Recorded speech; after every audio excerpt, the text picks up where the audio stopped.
Shabbat Shalom Mevorach. Nous sommes la veille de Shabbat et de Shavuot.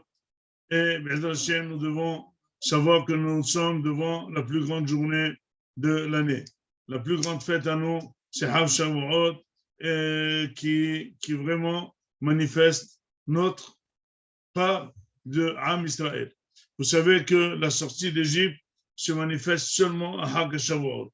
Pourquoi? Vous savez que dans le Hag de Sukkot, on fait 8 jours. Il y a le premier jour, et Shmini Atzeret. Dans Pesach, il y a le premier jour, le 7e jour, il n'y a pas d'Atzeret. Et comment il s'appelle Shavuot? Atzeret. Atzeret, c'est la Atzeret de Pesach. C'est-à-dire que c'est le dernier jour de la fête de Pesach qu'on fait à Atzeret. Et pourquoi on le fait séparément de 49 jours? Tout simplement pour se préparer à recevoir la Torah. Et quelle est la preuve que Shavuot, c'est une suite logique de Pesach? Tout simplement, quand Akadosh Baruch Hu a demandé, a promis aux Juifs qui vont sortir d'Égypte, il leur a dit 4 langages de Géoula. Vega'alti, vehotzeti, veitzalti, velakahti etrem lile'am. Je vous sauverai, je vous sortirai, etc. Et je vous prendrai pour peuple. Or, quand est-ce que c'est réalisé le quatrième langage que velakahti etrem lile'am? Seulement dans Shavuot. Donc, dans Shavuot, c'est la suite de la sortie d'Égypte. Quel intérêt aurait une sortie d'Égypte si jamais on n'avait pas de la Torah? On ne vaut rien. Toute notre suprématie par rapport à tout le Olam, c'est grâce à la Torah. Regardez ce qu'aujourd'hui, combien on est haï par le monde, combien on est visé par le monde, combien tout le monde nous suit par le monde, combien on nous montre à tout le monde, Am Israël, grâce à la Torah. אתה בחרתנו מכל העמים. הקדוש ברוך הוא בחר אותנו, אשר בחר בנו מכל עם, ורוממנו מכל לשון. Et finalement, il faut savoir que celui qui étudie la Torah, il s'appelle Hay. Celui qui n'étudie pas la Torah, il s'appelle Met. Il est Met. Pourquoi celui-là, il s'appelle les Hay? Pourquoi il s'appelle les Met? Ben, tout simplement, le troisième commandement stipulerait Lot issa et Shem Hashem Elokecha Lashav. Ne prends pas en toi, ne prononce pas le nom d'Hachem pour rien. Si tu veux jurer pour sheker ou pour rien, dis je jure qu'il fait nuit. C'est pas la peine, c'est en plus. Tu n'as pas besoin de jurer.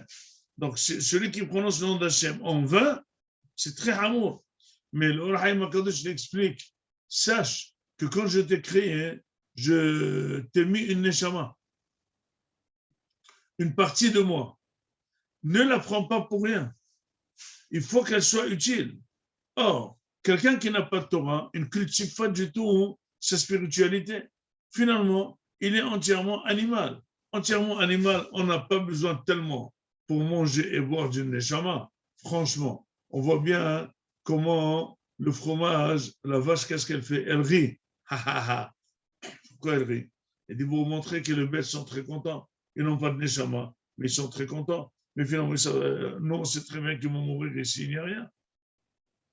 Alors que l'homme, étant donné qu'il a de la spiritualité en lui, en la développant, tu vois une autre personne. Finalement, tu peux voir qu'il s'agit d'un homme normal, mais finalement, c'est un ange qui est Mehalech. Il détient des forces énormes parce qu'il étudie la Torah. L'étude de la Torah donne des forces extraordinaires et c'est marqué que Etz Haïmi, c'est un arbre de vie. Pourquoi ça s'appellerait un arbre? Pourquoi ça ne s'appelle pas Haïmi? C'est marqué aussi qu'il y a Haïmi, mais c'est marqué Etz Haïm. C'est quoi Etz Haïm? C'est un arbre qui donnera toujours des fruits. Comment il donnera toujours des fruits? Tu enseignes la Torah, l'ilmod ou l'amed, l'autre il enseigne, tu reçois toujours les fruits de ton étude de la Torah. Donc c'est quelque chose d'extraordinaire. C'est marqué quand même un Kohen Gadol. S'il n'est pas très érudit, et un mamzer, Tamid Hacham, et on doit faire le kavod à l'un des deux, on fait le kavod au mamzer, Tamid Hacham. La Torah, la bataille, le kavod de la Torah, il est suprême à tous. Parce que Akadosh Baruch Hu nous a donné finalement la science elle-même de création du monde. Pourquoi quelqu'un qui étudie la Torah, il détient des forces? Parce que finalement, il utilise réellement la science de création du monde, comme c'est marqué dans le Midrash, chez Haza Oraita Obara Alma. Parce qu'il a vu la Torah, c'était le plan architectural du monde. Et c'est avec ça que le monde a été créé. Et donc, en s'approchant de Hag HaShavuot, il faut savoir que le plus grand mérite qu'on a, c'est Baruch Hashem qu'on a la Torah et Baruch Hashem qu'on peut l'étudier. Aujourd'hui, plus que jamais, elle est à notre disposition. Aujourd'hui, plus que jamais, on arrive réellement à avoir des cours partout pour étudier la Torah. Il n'y a pas d'excuse à la personne aujourd'hui qu'on n'a pas le temps. On travaille plus dur, la semaine est de 35 heures, on a le temps de faire beaucoup de choses. Il faut étudier la Torah. Il faut voir comment elle est tellement profonde et qu'est-ce qu'elle peut faire, la Torah, des personnes.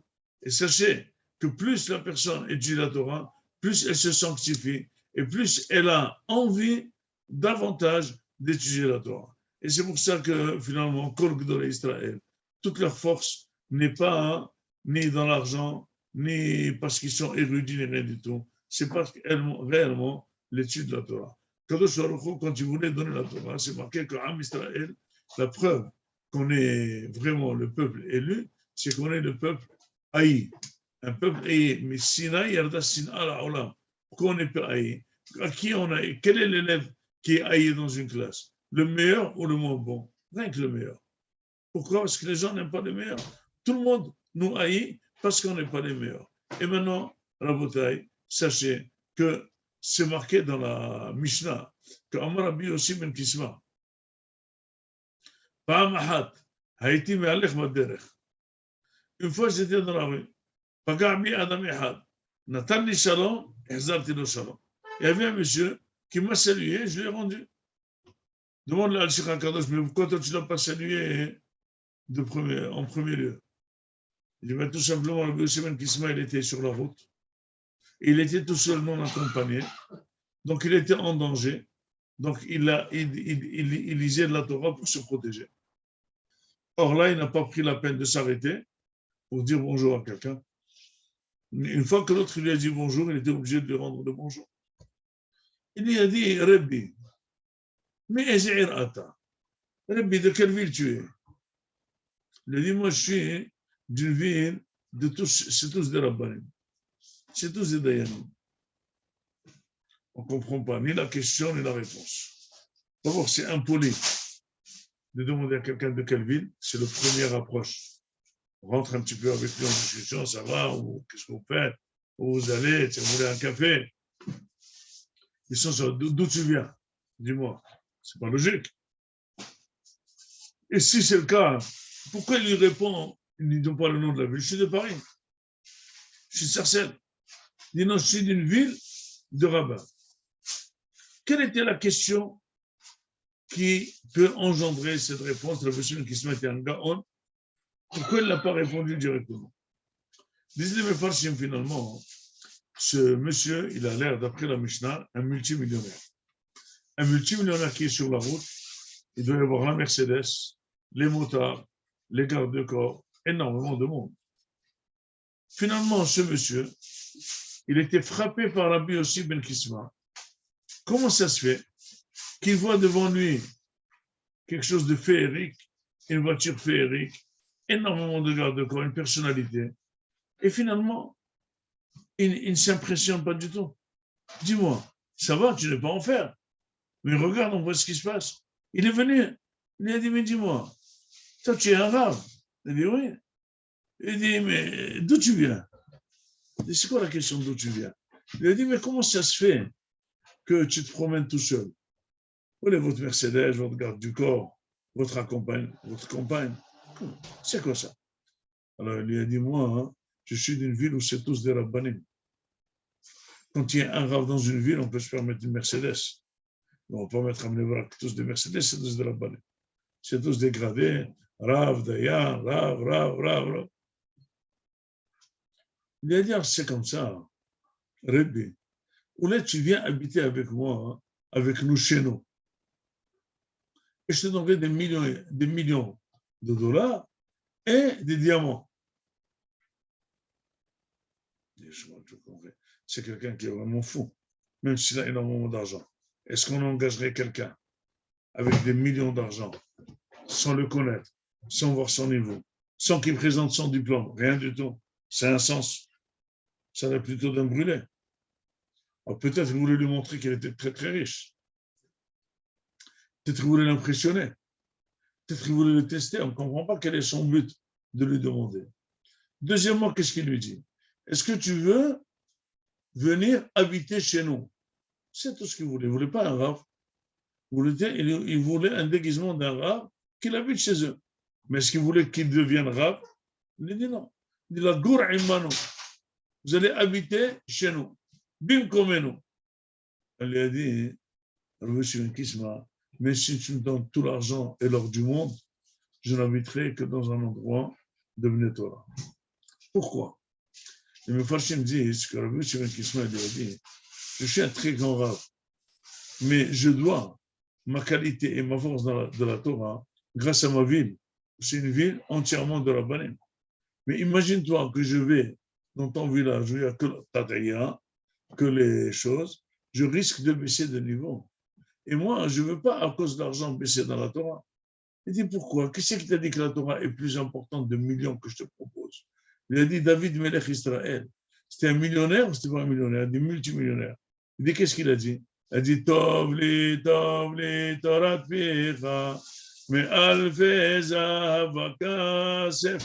Il a dit j'aime ta Torah plus que tout l'or du monde. Il dit que si David Amelech l'a dit, ça veut dire qu'il sait très bien que la Torah elle est très importante. Finalement, l'importance de la Torah ne dépend pas de la Torah, elle dépend de l'importance qu'on lui accorde. Celui qui sait étudier, celui qui sait se priver de plein de choses pour se donner à l'étude, sachez qu'Akadosh Baruch Hu lui donnera tout.